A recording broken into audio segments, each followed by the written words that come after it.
Rossano Veneto è il paese della bicicletta e non solo per le note qualità dei mezzi che qui vengono prodotti. Usare le due ruote per gli spostamenti è sempre più una buona abitudine che toglie i veicoli a motori dalle strade e fa bene al fisico. La cosa bella è che vanno a scuola in bicicletta, sicuramente quando c'è il sole, quando c'è la bella stagione, ma arrivano in bicicletta anche d'inverno, quindi insomma un applauso davvero grande ai nostri ragazzi che hanno avuto anche quest'anno il coraggio di mettersi in gioco. L'iniziativa A Scuola in Bici, giunta alla seconda edizione, ha portato a premiare 41 giovanissimi studenti che durante tutto l'anno scolastico hanno usato con costanza la bici nel tragitto da e verso casa. Io auspico, siccome sono due maschietti vincitori, auspico che l'anno prossimo, siccome le ragazze iscritte sono parecchie, di vedere alla testa della classifica di utilizzo, perché non è una gara, in testa della classifica di vedere qualche ragazza che si porti a casa la bicicletta, doverla cambiare con una bicicletta da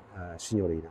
Il progetto educativo ha avuto anche un altro importante risvolto. Come amministrazione riteniamo prioritario l'educazione al primo soccorso ed è proprio per questo che da quest'anno, dall'infanzia fino alla secondaria, alla terza media secondaria, insieme alla Croce Rossa, i nostri ragazzi e bambini hanno potuto sperimentare 10 anni di primissimo soccorso.